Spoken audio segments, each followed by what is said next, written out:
Es un nuevo día y al saludarte deseo que Dios haga prósperas tus actividades hoy. Pocas veces, hablando nuevamente de hasta qué punto podemos cambiar las circunstancias, que fue la pregunta que planteábamos ayer, nos detenemos a pensar que el mundo en los días de David, cuando estaba siendo perseguido por Saúl, era muy parecido al nuestro si consideramos ahora el interés político que prevalece por fortuna solo hasta cuando Cristo Jesús regrese para que de una vez ponga fin a tanto dolor. Me refiero hoy a un rey, como decir hoy por hoy un presidente que hacía las veces de gobernante. Me refiero también a un ejército que defendía sus intereses independiente de si tuviera o no la razón sobre sus gobernados, como sucede hoy también. Me refiero a ese sinnúmero de amenazas externas por parte de detractores que vienen a ser hoy por hoy los enemigos de un Estado, o sea, sus opositores acérrimos. Me refiero también a ese temor mal infundado ante un cambio necesario representado en los sucesores de un gobierno cuando las cosas no van bien, como fue el caso de David y por lo cual fue perseguido por Saúl por lo menos durante 30 años. Y lo más difícil de todo, en medio de dificultades de gentes que si recordamos el comienzo de toda esta historia, cuando Dios le dijo a los israelitas lo que en el fondo habían pedido cuando prefirieron rey en lugar de que Dios fuera rey sobre ellos. Si tú lees 1 Samuel 8, versículos 11 al 17, ahí se resume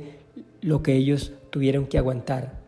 Y lo puedes consultar si deseas para que compares que igual a nuestros días las cargas que otros tuvieron que soportar fueron suficientes y el sufrimiento idéntico a la gente de hoy, solo que hoy día en mayor proporción. Y escucha, juventudes que debían, como hoy día deben enlistarse para servir en un ejército, hombres y mujeres que si no servían para tal fin, así como hoy, con algún otro servicio debían contribuir para defender una causa. Además de eso, tierras que tenían sus propietarios que debían ser entregadas, como hoy día deben entregarse también, y a partir de esa entrega dejar de ser productivas para que puedan disponer de ellas personas de cualquier organización con armas.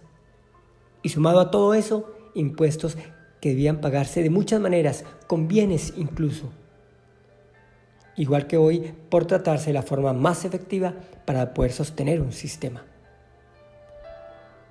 Lo que quiere decir que entre el año 1019 a.C., más o menos haciendo un cálculo así mediático del tiempo en el que Saúl fue rey hasta nuestros días, es decir, hace más de 1000 años, sin comparar la vanidad de Aquís, rey de Gad, con la de tantos gobernantes de hoy, seguimos esperando que las cosas cambien, porque siguen iguales. Y el tema más allá de un mundo que hoy es inmenso, con muchas más naciones, con muchos más gobernantes y con muchísima más gente, el tema es que ninguno ha podido cambiar las circunstancias a lo largo de todas las edades de la historia. Y eso que ni siquiera Dios había revelado en aquel tiempo la historia de un mundo predicho, como lo hizo en los días de Daniel, recordando esa inmensa imagen que se relata en Daniel 2, con cabeza de oro y a los pies hierro mezclado con barro, refiriéndose a nuestros días para que notemos la degradación de los gobiernos de este mundo y que a propósito de la comparación, por el asunto que estamos tratando, también hoy nos dice que el único que puede cambiar esa triste realidad de reinos igual de equivocados e igual de degradados al de Saúl, pero al final de la historia de este mundo, el único que puede cambiar esa historia es Jesús, Daniel 2:44, y ese es el día que seguimos esperando. Por eso nace una inquietud y es, ¿cuántas veces oramos por nuestra nación? Y una inquietud más, ¿cuántas veces reconocemos delante de Dios que la situación que afrontamos es el resultado de la elección que hacemos? ¿Y cuántas más que lo que necesitamos es humillarnos delante de Dios, porque ahí es donde está la solución? Por eso te decía que pocas veces nos detenemos a pensar que el mundo en los días de David, cuando estaba siendo perseguido por Saúl, es muy parecido al nuestro, en el que por un lado prevalece un interés político idéntico, el que procura mantenerse en el poder sin importar la gente, pero por el otro lado,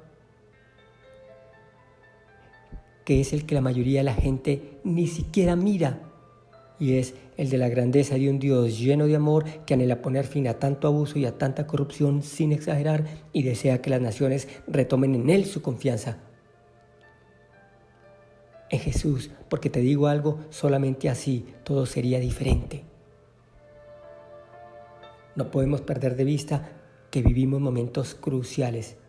en los que lo que está en juego es la tranquilidad de las naciones, cada nación afrontando su propia crisis. Por ejemplo, hoy estamos teniendo esta reflexión y no han transcurrido 24 horas y ayer en el Congreso de la República se decidía lo que va a ser la justicia en la vida política y pública de nuestro país para los próximos 20 o 30 años, si es que Dios nos concede la vida. Decisiones que ya se tomaron sin ninguna consideración espiritual en medio de un marco jurídico peor o igual de crítico que en los días de los reyes de Israel, con gentes que ni siquiera se enteran de lo que se decide, pero que después van a sufrir las consecuencias de esas decisiones y aún así queremos que las cosas cambien y peor, creemos que van a cambiar por nuestra cuenta en la próxima elección gubernamental. ¡Qué tristeza en realidad! Por eso es que cuando los hijos de Dios sueñan con un cambio, en la mente de ellos no pueden faltar las escenas de un reino nuevo y diferente, un reino espiritual, el reino de Cristo Jesús, el del templo de Dios en el cielo, pero que para alcanzarlo debemos vivir la experiencia de el Israel de Dios en esta tierra, quienes soñando con un lugar nuevo, tal y cual lo esperamos nosotros, hallaron ese lugar en el templo de Salomón, así se llamó. Templo que incluso señala el fin de un periodo, el final del éxodo de Israel, cuando al ser consagrado allí, en ese lugar, en el único que faltaba por conquistar toda esa tierra prometida, allí en el monte Moriah, donde Abraham iba a ofrecer a Isaac, lo que tuvo lugar fue nada más ni nada menos que la presencia de Dios en medio de ellos. En ese lugar en el que fue puesta el arca de la presencia de Dios, porque fue en ese lugar exacto donde se construyó el templo, y más exactamente el lugar santísimo. Y allí Dios, resumiendo lo que fue esa maravillosa experiencia, fruto de una promesa divina, le dijo a todo el pueblo unas palabras que ellos debían tener presente siempre, pero además de eso, que seguirían haciendo parte de la historia a lo largo de todas las edades. Segunda de Crónicas 7:14. Te las leo entre comillas.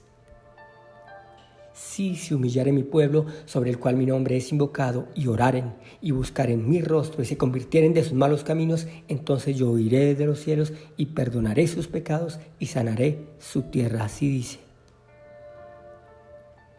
Y esas palabras que siguen retumbando en los púlpitos de muchas iglesias son las que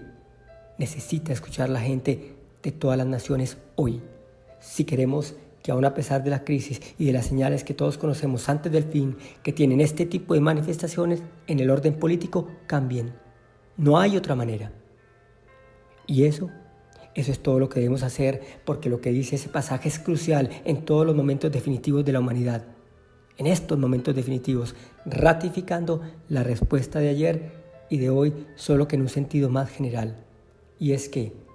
no está en nosotros cambiar estas circunstancias políticas tan adversas, sino en Jesús.